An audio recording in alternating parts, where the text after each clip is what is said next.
ಓಂ ಶಾಂತಿ. ಓಂ ಶಾಂತಿ. ಓಂ ಶಾಂತಿ. ವೀಕ್ಷಕರೇ, ಬಂಧುಗಳೇ, ಮಿತ್ರರೇ, ಗುರುಮಕ್ಕಳೇ, ನಿಮ್ಮೆಲ್ಲರೂ ಒಳ್ಳೆಯದಾಗಲಿ. ಹಿಂದೂ ಸನಾತನ ಧರ್ಮ, ಹಿಂದೂ ಸನಾತನ ಧರ್ಮ ಇಡೀ ಜಗತ್ತಿನಲ್ಲಿ ಅನಾದಿ ಕಾಲದಲ್ಲಿ ಇದ್ದಿದ್ದಂದರೆ ಒಂದೇ ಧರ್ಮ, ಅದು ಹಿಂದೂ ಸನಾತನ ಧರ್ಮ. ಇಂಥ ಒಂದು ಹಿಂದೂ ಸನಾತನ ಧರ್ಮ ಏಕೈಕ ಧರ್ಮ ಅಸ್ತಿತ್ವದಲ್ಲಿ ಇಡೀ ಜಗತ್ತಿನಲ್ಲಿ ಹರಡ್ಕೊಂಡಿತ್ತು. ಇದು ಸೃಷ್ಟಿ, ಸ್ಥಿತಿ, ಲಯ ಈ ಮೂರು ಶಕ್ತಿಗಳಿಗೆ ತಾಯಿಯಾದ ಮಾಯೆ. ಈ ಮಾಯೆ ಈ ಮೂರು ಶಕ್ತಿಗಳಿಗೆ ಆಧಾರಭೂತವಾಗಿತ್ತು. ಮಾಯೆ, ಈ ಮಾಯೆಯಿಂದಲೇ ಸೃಷ್ಟಿ ಕರ್ತ, ಸ್ಥಿತಿ ಕರ್ತ, ಲಯಕರ್ತ ಎಂಬ ಮೂರು ಶಕ್ತಿಗಳು ಹುಟ್ಕೊಂಡವು. ಮಾಯೆಯಿಂದ ಹುಟ್ಟಿದ ಈ ಮೂರು ಶಕ್ತಿಗಳು, ಸೃಷ್ಟಿಕರ್ತ ಬ್ರಹ್ಮಿ ಶಕ್ತಿ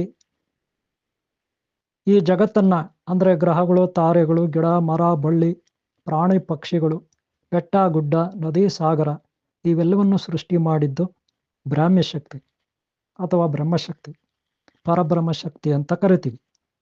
ಹಾಗೆ ಸೃಷ್ಟಿಯಾದ ಈ ಜಗತ್ತನ್ನ ಬ್ರಹ್ಮ ಅಥವಾ ಬ್ರಾಹ್ಮಿ ಶಕ್ತಿಯಿಂದ ಸೃಷ್ಟಿಸಲ್ಪಟ್ಟ ಈ ಜಗತ್ತನ್ನ ಕ್ರಿಯೆಗೆ ಒಳಪಡಿಸಿದ್ದು ಕ್ರಿಯಾಶಕ್ತಿ. ಕ್ರಿಯಾಶಕ್ತಿ ಅಂದರೆ ಸ್ಥಿತಿಕರ್ತ ಶಕ್ತಿ. ಅದನ್ನು ಲಕ್ಷ್ಮೀ ಶಕ್ತಿ ಅಥವಾ ವಿಷ್ಣು ಶಕ್ತಿ ಅಥವಾ ಹರಿಶಕ್ತಿ ಅಂತ ಕರಿತೀವಿ. ಇಡೀ ಜಗತ್ತಿವತ್ತು ಏನು ಜೀವನ ಮಾಡ್ತಾ ಇದೆ, ಏನು ವ್ಯಾವಹಾರಿಕವಾಗಿ ಜೀವನ ನಡೆಸ್ತಾ ಇದೆ, ಕ್ರಿಯಾಶೀಲವಾಗಿದೆ, ಇದರ ಕರ್ತೃ ಕ್ರಿಯಾಶಕ್ತಿ ವಿಷ್ಣು ಶಕ್ತಿ ಅಥವಾ ಹರಿಶಕ್ತಿ. ಸೃಷ್ಟಿಯಾದ ಶಕ್ತಿ ಕ್ರಿಯೆಗೆ ಒಳಪಡಲೇಬೇಕು. ಕ್ರಿಯೆಗೆ ಒಳಪಟ್ಟ ಶಕ್ತಿಯನ್ನು ನಾವು ಜೀವನ ಅಂತ ಕರಿತೀವಿ. ಜೀವನ ಅಂತ, ಅದು ನಾಯಿ ಆಗಲಿ, ಕತ್ತೆ ಆಗಲಿ, ಕುರಿ ಆಗಲಿ, ಮೇಕೆ ಆಗಲಿ, ಹಸು ಆಗಲಿ, ಎಮ್ಮೆ ಆಗಲಿ, ಸರ್ಪ ಆಗಲಿ, ಚೇಳ ಆಗಲಿ, ಯಾವುದೇ ಪ್ರಾಣಿ ಪಕ್ಷಿ ಆಗಲಿ, ಗಿಡ ಮರ ಬಳ್ಳಿ, ವಸ್ತು, ಗ್ರಹತಾರ, ನಕ್ಷತ್ರ, ನದಿ ಸಾಗರ ಯಾವುದಾದ್ರೂ ಸರಿ ಈ ಜಗತ್ತಿನಲ್ಲಿ ಸೃಷ್ಟಿ ಆಗಿದೆ ಅಂದರೆ ಅದು ಸ್ಥಿತಿ ಒಳಪಡುತ್ತೆ. ಅದನ್ನು ನಾವು ವಿಷ್ಣು ಶಕ್ತಿ ಅಂತ ಕರಿತೀವಿ. ಆ ಕ್ರಿಯೆ ನಡೆಯುವಾಗ ಅದು ಬಾಲ್ಯ ಅವಸ್ಥೆ. ಬಾಲ್ಯ ಅಂದರೆ ಹುಟ್ಟಿದಾಗ ಬಾಲ್ಯ ಇರುತ್ತೆ.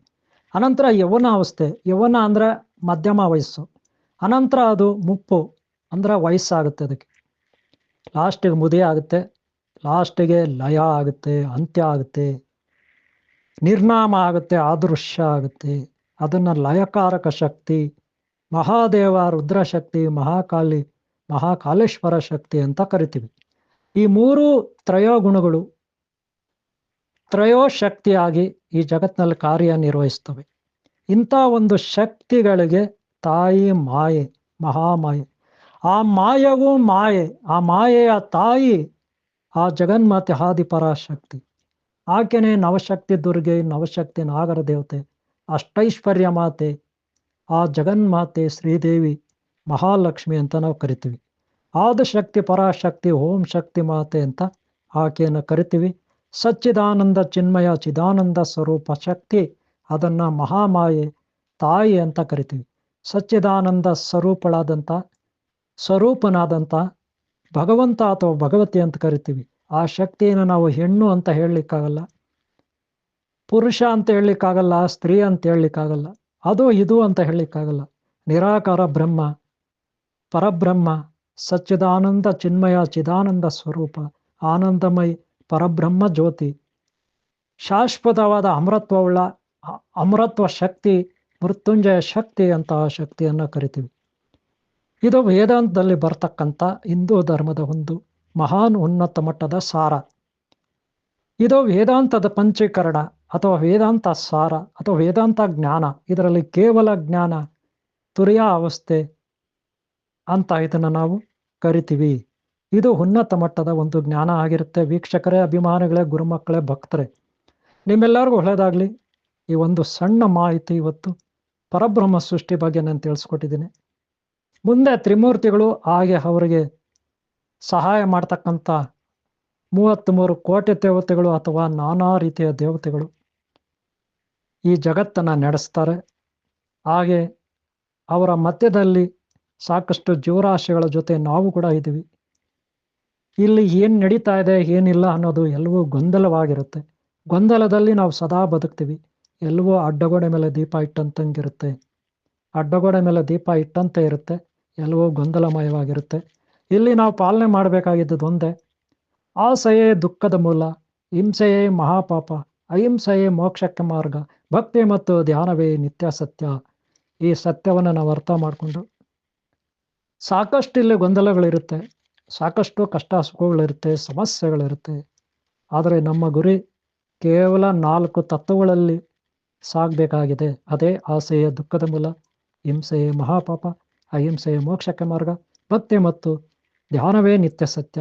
ಇದನ್ನು ನಮ್ಮ ಜೀವನಕ್ಕೆ ಅಳವಡಿಸ್ಕೊಂಡ್ರೆ ಆ ಧರ್ಮದೇವತೆ ಮಹಾಕಾಲೇಶ್ವರ ಅವರ ಸೇವೆಯನ್ನು ಮಾಡಿದಂತಾಗುತ್ತೆ. ಆಗ ಮಾನವನೇ ಮಾಧವನಾಗಿ ಪರಿವರ್ತಿತನಾಗ್ತಾನೆ. ಅಂದರೆ ಮನುಷ್ಯ ದೇವರಾಗ್ತಾನೆ. ಇದು ಈ ಸಿದ್ಧಾಂತದ ಅರ್ಥ. ಶ್ರೀ ಕುಂಡಲಿನಿ ಮಹಾಶಕ್ತಿ ಅಥವಾ ಸಪ್ತಚಕ್ರಗಳ ಸಾಧನೆ, ಈ ಸಾಧನೆಯಲ್ಲಿ ಇದೆಲ್ಲವೂ ಬರುತ್ತೆ. ವೇದಾಂತ ಪಂಚಕರಣ ಬರುತ್ತೆ. ಈ ಜಗತ್ತಿನ ಸತ್ಯ ಅರ್ಥ ಆಗುತ್ತೆ. ಈ ಜೀವನದಿಂದ ನಾವು ಮುಕ್ತರಾಗಿ ಈ ಪ್ರಪಂಚದಲ್ಲೇ ಇದ್ಕೊಂಡು, ಈ ಜೀವನದಲ್ಲೇ ಇದ್ಕೊಂಡು, ಎಲ್ಲರ ಮಧ್ಯೆ ನಾವು ಇದ್ಕೊಂಡು ನಮ್ಮದೇ ಆದ ನಾಗಸೃಷ್ಟಿ ಲೋಕವನ್ನು ಕಾಣ್ತೀವಿ. ಇದಕ್ಕೆ ನಿಮ್ಮೆಲ್ಲರಿಗೂ ಸ್ವಾಗತ. ನಿಮ್ಮೆಲ್ಲರಿಗೂ ಒಳ್ಳೆದಾಗಲಿ. ಒಂದು ಒಳ್ಳೆಯ ಸ್ವರ್ಗ ಲೋಕವನ್ನು ಅಥವಾ ಕೈಲಾಸ ಲೋಕವನ್ನು, ವೈಕುಂಠ ಲೋಕವನ್ನು, ಇವೆಲ್ಲಕ್ಕಿಂತ ಮೀರಿದ ಸತ್ಯಲೋಕವನ್ನು, ಅದೇ ನಾಗಸೃಷ್ಟಿ ಲೋಕ. ಇದನ್ನು ನೀವು ಪಡೆದ್ರೆ, ಇದರಲ್ಲಿ ಎಂಟ್ರಿ ಆದರೆ ಖಂಡಿತ ನಿಮಗೆ ಮುಂದೆ ಶಾಶ್ವತವಾದ ಸುಖ ಸಿಗುತ್ತೆ ಅನ್ನೋದು ನನ್ನ ನಂಬಿಕೆ. ನಿಮ್ಮೆಲ್ಲರಿಗೂ ಸ್ವಾಗತ. ಒಳ್ಳೆಯದಾಗಲಿ. ಈ ವಿಡಿಯೋ ಇಷ್ಟ ಆದರೆ ಒಂದು ಲೈಕ್ ಮಾಡಿ. ನೀವು ಲೈಕ್ ಮಾಡಿದ್ರೆ ನನಗೆ ಪ್ರೋತ್ಸಾಹ ನೀಡಿದಂತಾಗುತ್ತೆ. ಮತ್ತೆ ಮತ್ತೆ ಈ ರೀತಿ ವಿಡಿಯೋಗಳು ಮಾಡಲಿಕ್ಕೆ ನನಗೆ ಅನುಕೂಲ ಆಗುತ್ತೆ. ನಿಮ್ಮೆಲ್ಲರಿಗೂ ಒಳ್ಳೆಯದಾಗಲಿ. ಓಂ ಶಾಂತಿ, ಓಂ ಶಾಂತಿ, ಓಂ ಶಾಂತಿ.